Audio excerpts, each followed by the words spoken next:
Hello friends, আসসালামু আলাইকুম। মা ফ্রিল্যান্স জোনের পক্ষ হতে আপনাদের সকলকে স্বাগতম। গত ক্লাসে আমরা একটি গুগল ডিসপ্লে অ্যাড তৈরি করা সম্পর্কে শিখছিলাম। তারই ধারাবাহিকতায় digital marketing full course in বাংলার ১৪তম ক্লাসে আমরা একটি ডিসপ্লে অ্যাডের টার্গেটিং সম্পর্কে শিখব। চলুন আজকের ক্লাস শুরু করা যাক। আমরা আমাদের অ্যাড অ্যাকাউন্টে চলে যাব এবং আজকের ক্লাসে আমরা টার্গেটিং সম্পর্কে শিখব। দেখুন, optimized targeting is set up for you, মানে আমাদের অ্যাডটি ভালো একটি পারফরমেন্সের জন্য আমাদের অ্যাডের টার্গেটিং সেট আপ করতে হবে। চলুন টার্গেটিং সেট আপ সম্পর্কে বিস্তারিত আলোচনা করা যাক। দেখুন, আমরা যদি অ্যাড টার্গেটিংয়ে ক্লিক করি, এখানে আমরা দেখতে পাচ্ছি অডিয়েন্স সেগমেন্ট।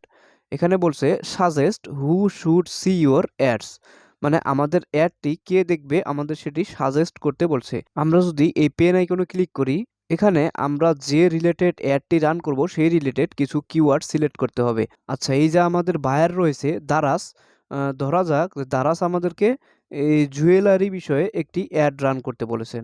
তাহলে আমরা এখন এখানে জুয়েলারি লিখে সার্চ করব এবং এই জুয়েলারিতে যারা যারা ইন্টারেস্টেড তাদের সামনে আমরা আমাদের অ্যাডটি শো করব। দেখুন, এই যে নেকলেস আমরা এটা সিলেক্ট করতে পারি, fine jewellery, jewellery and watch, wedding engagement ring. এভাবে আমরা বাছাই করে করে কিছু কিওয়ার্ড সিলেক্ট করব। এরপরে ডানে ক্লিক করব। এরপর আমরা দেখতে পাচ্ছি অপটিমাইজড টার্গেটিং। আমরা যদি এখানে ক্লিক করি, এখানে দেখুন, এখানে এই টিক মার্কটি দেওয়া থাকবে। তবে আপনাদের কারো যদি এই টিক মার্কটি দেওয়া না থাকে তাহলে অবশ্যই আপনারা এই টিক মার্কটি দিয়ে দিবেন। এরপরে আমরা যদি আবার অ্যাড টার্গেটিংয়ে ক্লিক করি, এখানে দেখুন ডেমোগ্রাফিক। আমরা যদি ডেমোগ্রাফিকে ক্লিক করি, এখান থেকে আমাদের ডেমোগ্রাফিক দিতে হবে।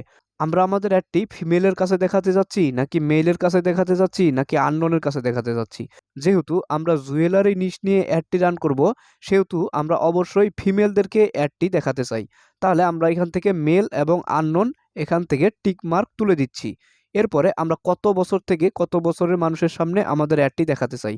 আমরা 18 থেকে 45 বছর পর্যন্ত মানুষের সামনে আমাদের অ্যাডটি দেখাতে চাই। তাহলে এই টিক মার্কগুলা আমরা এখান থেকে তুলে দেব। এভাবে আমরা প্যারেন্টাল স্ট্যাটাস এবং হাউসহোল্ড ইনকাম অনুযায়ীও টার্গেট করতে পারি। এরপরে আমরা এখান থেকে ডানে ক্লিক করব। এরপরে আমরা যদি একটু নিচের দিকে যাই এবং আবার অ্যাড টার্গেটিংয়ে ক্লিক করি, এখানে দেখেন কিওয়ার্ড। এই গুগল ডিসপ্লে অ্যাডের ক্ষেত্রে কিওয়ার্ডটা তেমন ম্যাটার করে না। গুগল সার্চ অ্যাডের ক্ষেত্রে আমরা শিখেছিলাম কিওয়ার্ডটা কিন্তু অত্যন্ত গুরুত্বপূর্ণ। তবে ডিসপ্লে অ্যাডের ক্ষেত্রে কিওয়ার্ডটা তেমন ম্যাটার করে না। তবুও আমরা চাইলে কিছু কিওয়ার্ড এখানে দিয়ে দিতে পারি। যেহেতু আমরা জুয়েলারি নিশ নিয়ে অ্যাডটি রান করব, সেহেতু আমরা এখানে জুয়েলারি রিলেটেড কিছু কিওয়ার্ড দিতে পারি। তবে এটি না দেওয়াই ভালো। এরপরে আমরা ডানে ক্লিক করছি। এরপরে আমরা যদি আবার একটু নিচের দিকে যাই এবং অ্যাড টার্গেটিংয়ে ক্লিক করি, এরপরে দেখুন টপিক। আমরা যদি এই টপিকে পেন আইকনে ক্লিক করি, এখানে আমরা চাইলে ওয়েবসাইট, অ্যাপ এবং ইউটিউব ভিডিওকে টার্গেট করতে পারি।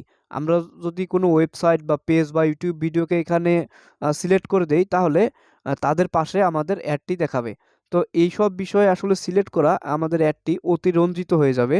সেহেতু আমরা এগুলো সিলেক্ট করব না। তবে বায়ার যদি কখনো সিলেক্ট করতে বলে যে আপনি টপিকে এই বিষয়টি রাখেন, তাহলে আপনারা অবশ্যই রাখবেন। তো আমি কিছু রাখছি না। এরপরে আমি ডানে ক্লিক করছি। এরপরে আবার যদি নিচের দিকে যাই এবং অ্যাড টার্গেটিংয়ে ক্লিক করি, এখানে দেখেন প্লেসমেন্ট। এই প্লেসমেন্ট কি? প্লেসমেন্ট হচ্ছে এই প্লেসমেন্টেও আমি কোনো ওয়েবসাইট, অ্যাপ বা ভিডিও লিঙ্ক দিতে পারি। যদি আমি এখানে কোনো ওয়েবসাইট বা অ্যাপের লিঙ্ক দেই, তাহলে শুধু সেই জায়গাতেই আমাদের অ্যাডটি দেখাবে। তো এটাও আমাদের সিলেক্ট করার প্রয়োজন নেই। এগুলো যদি বায়ার কখনো আমাদেরকে বলে, সেক্ষেত্রে আমরা ব্যবহার করি। তাছাড়া আমরা এগুলো ব্যবহার করব না। এরপরে আমরা নেক্সটে ক্লিক করব।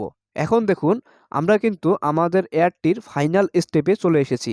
এখান থেকে আমরা আমাদের অ্যাডটি সাজাবো এবং পাবলিশ করব। এই যে ফাইনাল ইন্টারফেসটি আমরা দেখতে পাচ্ছি, এই ইন্টারফেসটি কিন্তু আমরা গুগল সার্চ অ্যাড বা পিপিসি অ্যাডেও দেখেছিলাম। এই ইন্টারফেসের সাথে কিন্তু আমরা সকলেই পরিচিত।